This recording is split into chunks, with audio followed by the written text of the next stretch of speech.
Good day, ladies and gentlemen. This is Daniel Umstead, host of the RNG radio show. I'm really excited. I just got great and amazing people, and what way to start off right for 2024 with this amazing guest. But before we get into it, I got to run through the bio. So my guest has worked in the real estate industry for 20 years, gaining experience in drafting contracts, negotiating short sales, and buying pre-foreclosure properties. As a seasoned investor, she is passionate about helping women create wealth through real estate. As a single parent, she understands the need to provide for today and the desire to leave a legacy, which we're going to be tapping in later on. And after the real estate tsunami of 2009, for those that do remember, she helped hundreds of homeowners save their homes from foreclosure and settled over $1 million in debt.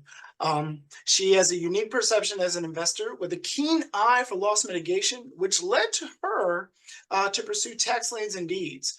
She is sought after guest for podcasts and investment clubs. She wants everyone to know about tax sales investing, which we'll be going into later today, because it is very accessible to everyone, regardless of credit or cash reserves. So she started Tax Lien Mastermind for Las Vegas real estate professionals, and now classes have gone online from California to Florida. And outside of investing and teaching, she enjoys golf, Pilates, and meditation. Ladies and gentlemen, I have Cynthia Spirlin.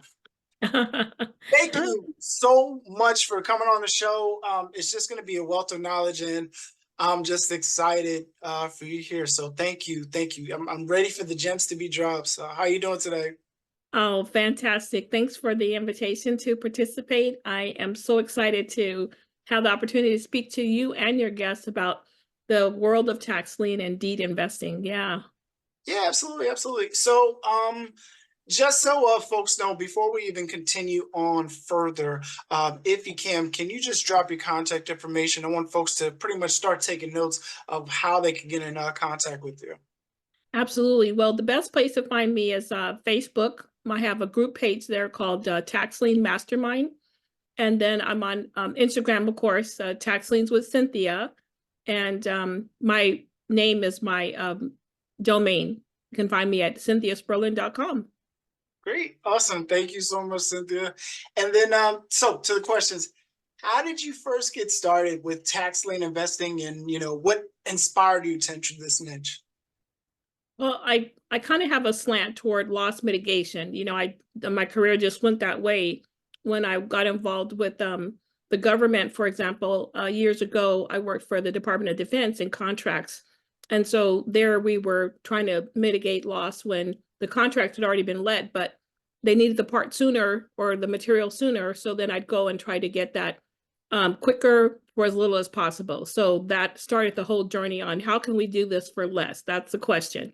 So even with investing, I went with the short sale. So creating something out of nothing where there was a low equity. So then I would negotiate with the bank to put equity back into the deal so it would be profitable, win-win for everyone. But after the crash and the tsunami that happened with the real estate market in 2009-ish, 10, it was really disappointing. And I had actually worked for a few banks, Bank of America, Chase, and Wells Fargo, and I just didn't like the things that happened there. So I said, what else can we invest in? And I really love real estate since I was young. My parents got some property, and that opened the door for me to realize what a great opportunity of wealth real estate represented. So I decided to do some research, and I was fortunate. Your network is everything, no matter what you're doing, but especially in real estate, your network is everything. So I had the opportunity to come upon a gentleman that was a developer, and I was opened my eyes to development. And I said, well, how did you accumulate so much property? And he said, through tax lien and deed investing. So he would buy it for pennies on the dollar. And then he could make these large developments around other builders like Toll Brothers and Pulte and things like that. Yeah. So I said, so I started looking into tax lien investing, and I found that you could get property for nothing. And people didn't talk about it, but during the crash, banks were actually buying, tax liens and deeds in the tune of millions of dollars. So on the one hand, they're saying, oh, we don't have any money, and oh, we're suffering because of this crash. But on the other hand, they're putting millions of dollars into Tucson and Phoenix and buying these tax deeds, right? So I said, well, if it's good enough for the banks, it's good enough for me and my friends. So I started asking my friends, have you heard about tax liens? They're like, no, I've never heard of that. So a few of us got together, and that was the beginning of Tax Lien Mastermind. One of my members, she's a pharmacist, and we actually drove over to, a group of us drove from Las Vegas to Mojave County, Arizona, and we bought, which is Kingman, Arizona, basically. And we bought some tax liens there. In her case, she invested in 3 tax liens that her budget was $1,000. So she bought 3 tax liens that totaled $1,000. 2 of the tax liens that were not redeemed. After 3 years, she got the property. 2 of the properties were worth $15,000 apiece. And the other one, the 3rd lien, did redeem. So she turns basically $700 into $30,000. That's what you can do with tax liens. It doesn't take a lot of money to do something like that. Of course, she doesn't want to live in Kingman. She doesn't, you know what I mean? But that's the thing. You can't invest locally, like in your neighborhood is very expensive. Taxes are high, like in Los Angeles, but you could go next door and do well, bring home $30,000. And now you can do that a few times, and you can buy something in Los Angeles or near outer Los Angeles, metropolitan area. No, that's amazing. And, a lot of people are always trying to find not so much the quick wins, but, the best way access for somebody in their position. You hear about the 25K, 50K multifamily acquisition deals, and it's like, well, hey, it's not on my budget right now, or, that is towards savings, towards something else. So getting in at the door, for an opportunity as this, I think, is truly amazing. And I'm hoping, more folks take advantage of it. Yeah. Go over like the basics of like tax lien investing for say someone who may not be, as familiar with the concept. It's like, hey, well, I got $1,000. Now what should I be doing? Where should I be going to next? Well, go to a place where you're familiar, consider maybe 90 minutes or so from your where you live, and you might be able to find affordable out there. Because like, for example, Las Vegas, the nearby city is Pahrump. So another member won a tax lien sale. It started $800 and it went up to, she won at $2,000. And in that case, the property was worth $25,000 or $28,000. So her money was safe in the bank in savings, but it was also safe on this property at $25,000. So she's holding on to the property and waiting for it to grow in value. Maybe sell it at some time in the future. But that's great opportunity for her. And so that's basically what you do is you go to the county where you live and you check for the tax collector's office.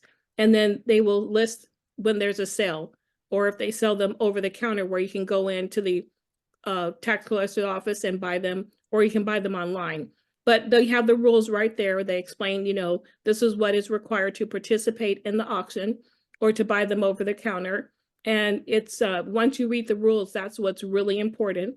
They sometimes over the counter, you might not necessarily have to pay a registration fee, but for an auction, often there is a fee to participate.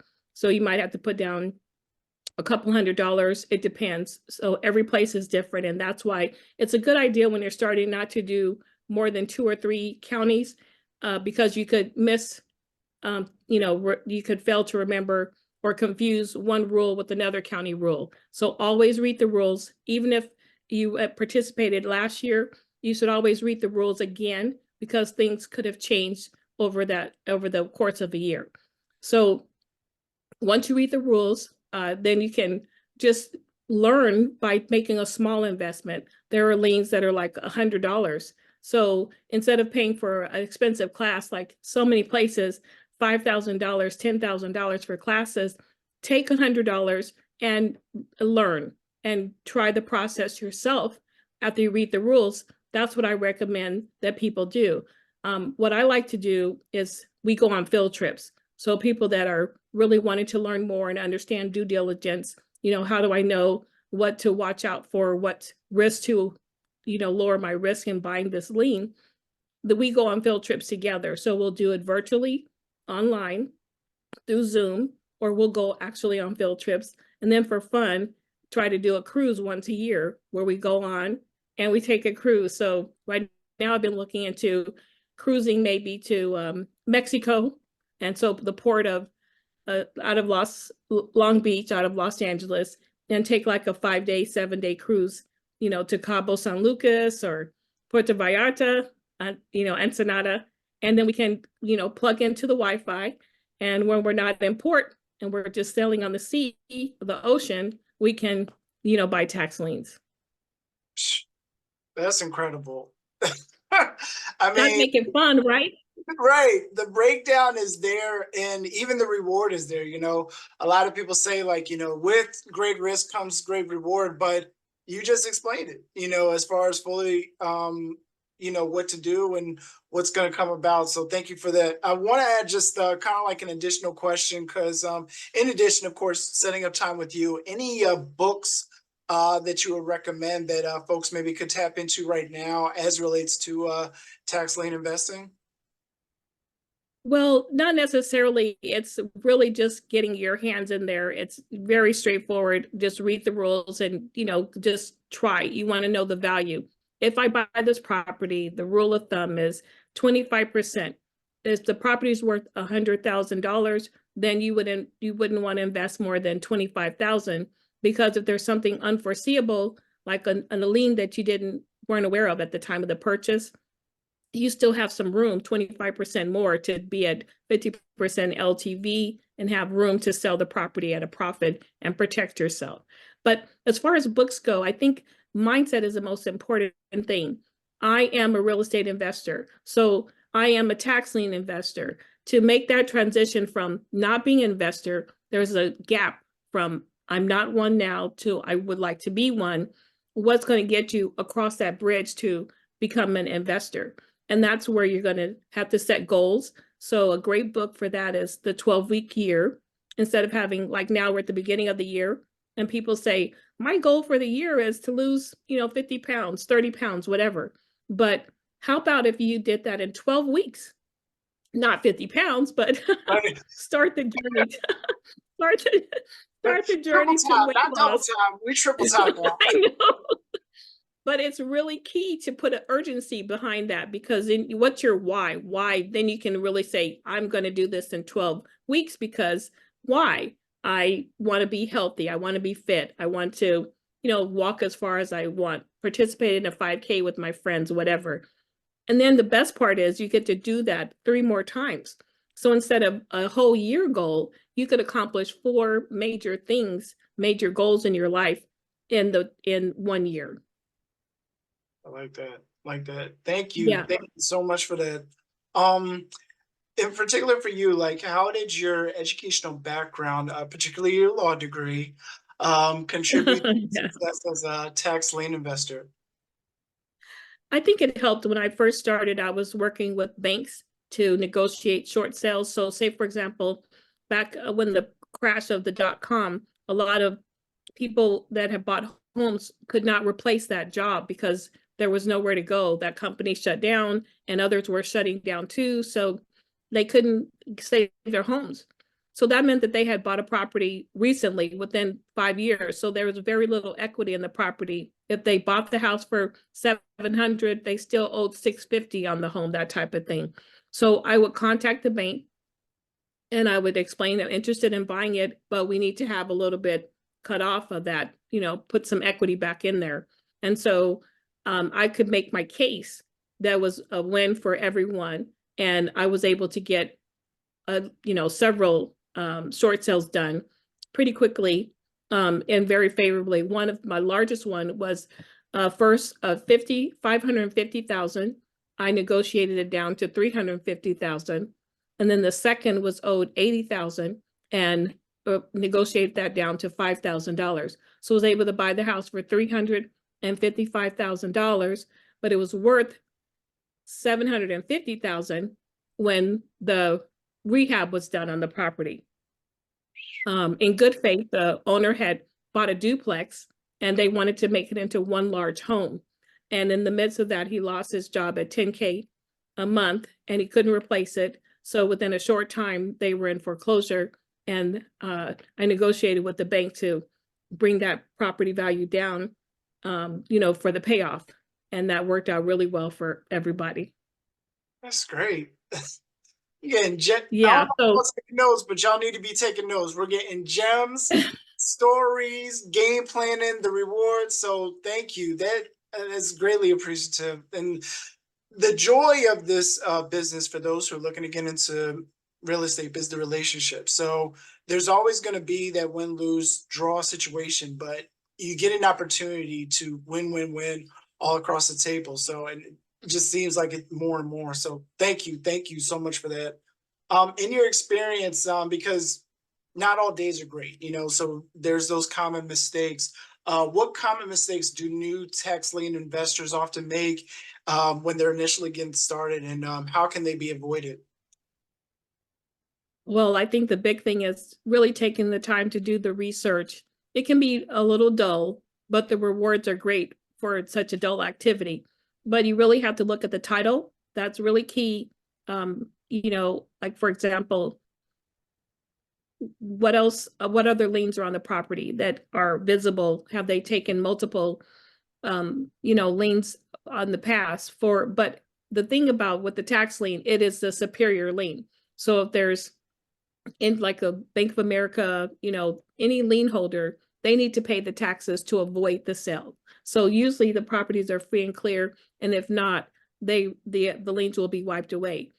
But you want to look at the title, and you also want to check for the market value of the property. And so what has happened to me in the past, personally, a house had caught on fire. So if you looked at, or when I did my research and I looked at Google, it showed a beautiful house there. And I was like, oh my gosh, I really want to, get this house, right? And so I was driving, it was in Alabama, and I was there on visiting. And so I had to fly out, and I had something said, before you leave, go buy this property. And I said, oh my gosh, I kept driving and driving east, and I need to west, and I need to go east to Atlanta to fly out of Atlanta. But I could not see this property, because if I didn't see it, I couldn't invest in it. Well, guess what? All the homes are beautiful, beautiful. I'm driving going, wow, these are really nice homes, a whole Great news, but community. loving the But then I comments. turned the corner and the house was burnt. And so if I would have just gone by the picture on Google, I would have been in for a rude awakening. And that happened again to another friend. She invested, one of my other members, she invested in a property. We're friends, of course, but $800. So she's like, ooh, I got this house under control, $800, right? And she found out because she didn't check first. And so she found out afterwards that the house had burned. She bought five homes for $800, and one of them was just raw land. There was nothing there, just a lot now. 3 had homes on the lots, and then the one was burnt. So you Jeez. have to those are things you have to look out for. So if you are investing out of state, you would want to call a realtor, local realtor, and ask if they would go by and take a picture. And it could cost $30 or $50, but it could save you a lot of money. If you're really keen on that property, it's worth, just getting someone to snap a picture for you. And the realtor, of course, their license, you can trust that they are, bona fide, the work that they do, they're going to give you legit pictures on there. Yeah. Absolutely. Oh no, and I mean the idea behind it, because everybody's always thinking of cost. They're like, oh, I could do this test, but how much is the cost behind it? So giving that range, should give an idea like, all right, the numbers are starting to make sense. It's not still coming out of, my budget. So, make the plan, go through the process. And at this point, we always love to just drop contact information once again with our wonderful plugin. So, Cynthia, if you could, can you drop the where folks can find you at on social media and get in contact with you? Excuse me. Yes, you can get in contact with me at cynthiaspirlin.com and on Facebook at Tax Lien Mastermind. You'll find me there. Direct message me or email me at info@cynthiaspirlin.com. Awesome. Thank you so much, Cynthia. And then what trends or changes, because as mentioned, we're at the beginning of 2024. What trends or changes have you observed in the tax lien market, even over the years? And how do you adapt your strategies accordingly? Well, one of the things is because the market is contracting with people having financial problems, more and more people are falling into the situation where they're not able to pay their taxes. Also, many people are dying and they don't have relatives to inherit their property. So it's also sitting there and becoming part of the tax sales process as well. So a lot of wealth is changing hands. Because of that, the elderly people that are in this situation with their limited resources as they age, they also are subject to the situation where their house could be given on the list of the tax sale. And so the problem is that elderly people are being displaced. So some counties are making, special allotment for their situation because there's been a number of cases where the legal aid has represented a senior citizen that lost their property for a few $1,000s to, like they owed a small amount of money and then it went to sell. There was one lady, in fact, I think her property sold for like, she owed, just say $30,000 on the property and it sold for 60,000. And so there was a equity of 30,000 left over. And so the petition was not necessarily for the property back, but that the county would give her funds back. And it's because some people, they actually, there's an overage. And so when the property goes to sell and there's money left over above what was owed to the county, they say that they try to find the owner, but the owner's moved and they rarely have a forwarding address. So that's where it ends. So the money's sitting there. And eventually, if it's not claimed, then the county will get that overage. And some people, they look for overage opportunities, contact the owner, and then they want a percentage. So that can cost people part of their funds, but it is a legitimate way that a lot of people are working the surplus arena after the sale. So the main thing is just being aware of, elderly people. Some of the laws have changed are supporting, people not to lose their homes to, the short sale, to the tax sale. But it's still thousands and thousands and thousands of properties. So especially raw land, you really don't have a lot of all of these issues when there's no home on the property. So that makes a difference too. So I kind of favor, buying land more so than dealing with people, that properties exist are improvements of homes or whatever. Yeah. And I like commercial property as well too. That's not so sensitive as a residential property.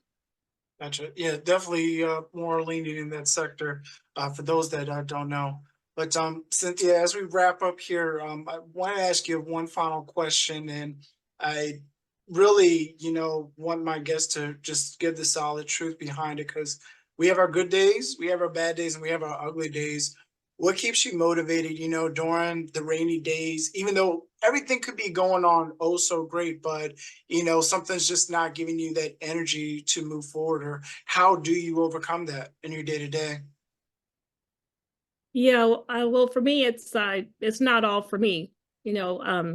I my inspiration comes from my family, my daughter, my niece, to provide a legacy for them and the life that I lead on a daily basis, try to be an example for them.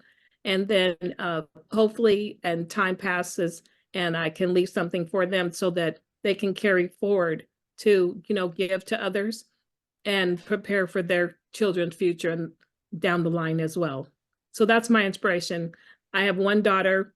She's 27 and she's doing really well and works and has her own place and a little dog and all of that. So, she's my inspiration. I do it all for her. Beautiful. Awesome, awesome. Well, Cynthia, I thank you again for your company, the gems, the planning, the rewards, all of that. I'm hoping folks are putting this episode on repeat and eventually getting in contact with you to take the next steps. And if you can, drop us that contact information one more time where folks can get in contact with you. Sure. Find me on Facebook at Tax Lien Mastermind, or check out my website at cynthiaspirlin.com. Great. Awesome. Thank you again, Cynthia. Thank you for tuning in to the RNG Radio Show. Be sure to like and subscribe for more episodes and future content. If you'd like to learn more, visit us at danielumstead.com. Stay blessed, my fellow millionaires.